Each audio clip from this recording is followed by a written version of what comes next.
Hi friends, ഇന്ന് ഞാനൊരു pineapple ഹൽവയുടെ recipe ആയിട്ടാണ് വന്നേക്കുന്നത്. അപ്പോൾ welcome back to my channel.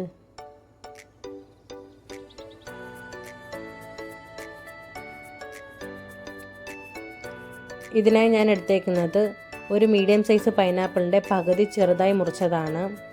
ഇതൊരു മിക്സി ജാറിലേക്ക് ഇട്ട് കൊടുക്കാം.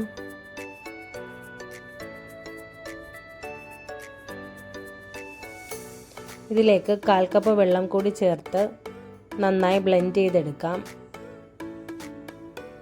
ഈ ജ്യൂസ് അരിച്ചെടുക്കാം. തരി ഒട്ടും തന്നെ പാടില്ല.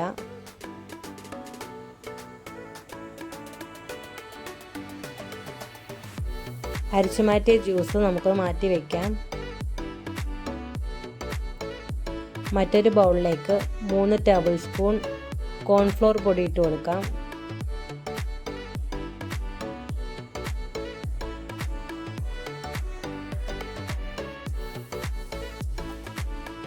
ഇതിലേക്ക് 1/2 കപ്പ് വെള്ളം കൂടി ചേർക്കാം.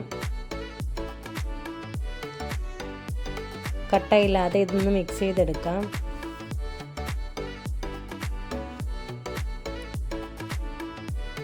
ഇനി ഇത് മാറ്റി വയ്ക്കാം.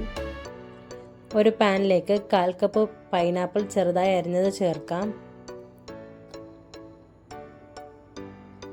ഇതിൽ ആവശ്യത്തിന് പഞ്ചസാര ഇട്ട് കൊടുക്കാം. പൈനാപ്പിളിൻ്റെ പുളി അനുസരിച്ചാണ് പഞ്ചസാര കൂട്ടുകയും കുറയ്ക്കുകയും ചെയ്യേണ്ടത്. ഇതിന് നന്നായി വഴറ്റിയെടുക്കാം. വഴന്നു വന്നിട്ടുണ്ട്. ഇത് നമുക്ക് മാറ്റി വയ്ക്കാം. മറ്റൊരു പാനിലേക്ക് 3 ടേബിൾ സ്പൂൺ നെയ്യ് ഒഴിച്ചു കൊടുക്കാം.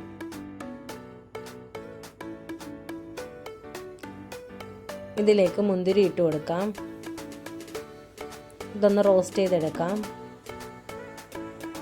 ഇത് റോസ്റ്റായി വന്നിട്ടുണ്ട്. നമുക്ക് മാറ്റി വയ്ക്കാം.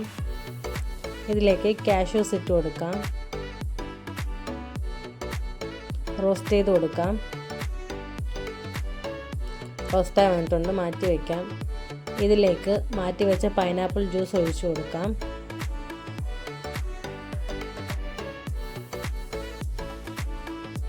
മധുരത്തിന് ആവശ്യമായ പഞ്ചസാര ഇട്ട് കൊടുക്കാം.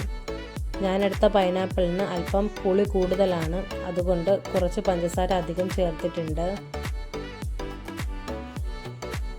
ഇതിന് നന്നായി മിക്സ് ചെയ്തെടുക്കാം.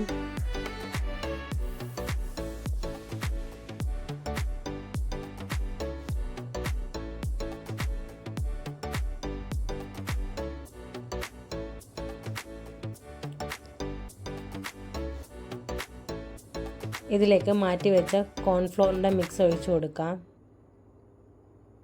നന്നായി മിക്സ് ചെയ്തെടുക്കാം.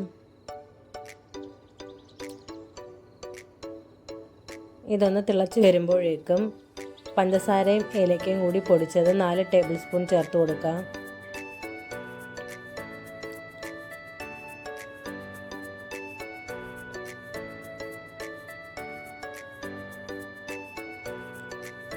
ഇതിലേക്ക് വറുത്ത് മാറ്റി വെച്ച കാഷ്യൂസും മുന്തിരിയും പൈനാപ്പിൾ പീസസും ഇട്ട് കൊടുക്കാം.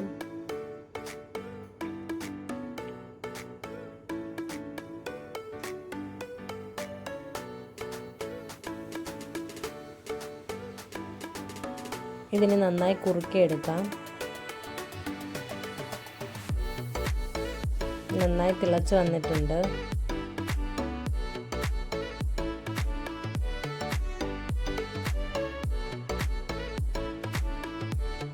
ഇതിലേക്ക് കുറച്ചുകൂടി പഞ്ചസാര ഞാൻ ഇട്ട് കൊടുത്തിട്ടുണ്ട്. മധുരം കുറവായിരുന്നു.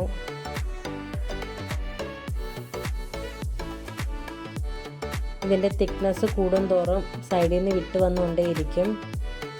ഇതിലേക്ക് 1 ടേബിൾ സ്പൂൺ നെയ്യ് കൂടി ചേർക്കാം.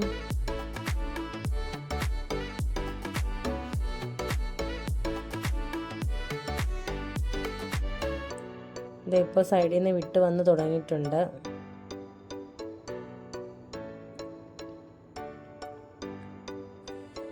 ഇതിപ്പോൾ സെറ്റായിട്ടുണ്ട്, പാകമായിട്ടുണ്ട്.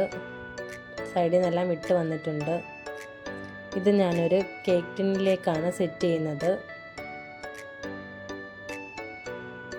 വളരെ സിമ്പിളായി വീട്ടിൽ തന്നെ നമുക്ക് രുചികരമായ ഹൽവ ഉണ്ടാക്കിയെടുക്കാം. റെസിപ്പി ഇഷ്ടപ്പെട്ടാൽ തീർച്ചയായും എല്ലാവരും ഒന്ന് ട്രൈ ചെയ്യുക. കൂടാതെ എൻ്റെ ചാനൽ ഒന്ന് സബ്സ്ക്രൈബ് ചെയ്യുകയും ഷെയർ ചെയ്യുകയും ലൈക്ക് ചെയ്യുകയും കമൻറ്റ് ചെയ്യുകയും ചെയ്യുക. നല്ലതുപോലെ തണുത്തതിന് ശേഷം നമുക്ക് ഇഷ്ടമുള്ള പീസായി മുറിച്ചെടുക്കാം. അപ്പോൾ താങ്ക് യു ഫോർ